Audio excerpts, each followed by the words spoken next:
The Victim Support Fund Task Force on COVID-19 has donated 3 solar boreholes and distributed sanitation and hygiene materials to 3 schools in Taraba State.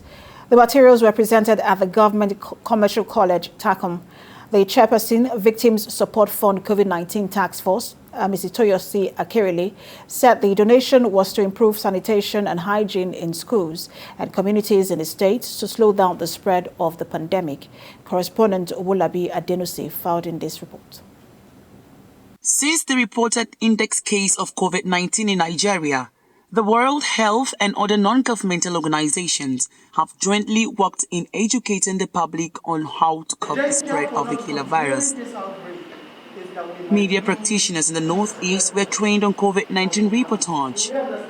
The training seems to have yielded the desired result, as many residents of Adamawa and Taraba State now eager to take jabs of the AstraZeneca vaccine. So World Health is taking the right step in the right direction by first training the trainers, because it's like training the trainers. You're training journalists to train other Nigerians on the need to be more aware, on the need to take the actions that is being taken globally now. Taking COVID-19 vaccine is not a death sentence.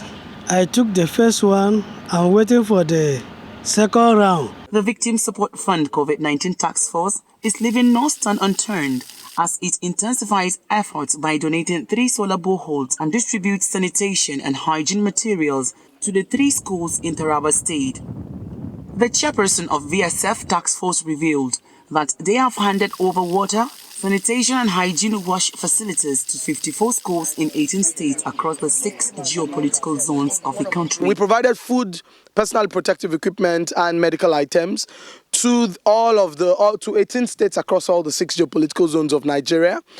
In addition to that, the data monitoring and telesurveillance equipment of the Nigeria Center for Disease Control was also donated by the Victim Support Fund COVID-19 Task Force. Governor Darius Ishaku of Taraba is happy with various support of VSF since the outbreak of COVID-19. The governor, who was represented by the Commissioner for Health, Dr. Innocent Vakay, called on the management of the schools, students and people in the communities around the school to safeguard the facilities. The community surrounding the schools to ensure that they protect the projects, because it was millions of naira projects. You should not allow it to deteriorate. The VSF Executive Director, Professor Nana Tanko, told the benefiting schools that the chairman of VSF, retired General Theophilus Njuma, was committed to ensuring their safety from the pandemic. While Chairman Takum Local Government Council, Shaiban Takari, said the water project and other gestures provided by VSF will benefit the schools and the communities in fighting COVID-19. Let me at this junction congratulate you, the beneficiaries of this project, even as I urge you to show sustainability of the project. The combined efforts of the WHO and VSF have contributed greatly to the reduction of fatalities of COVID-19 in the north, particularly Taraba, which had less than 5 deaths since the outbreak of the killer virus.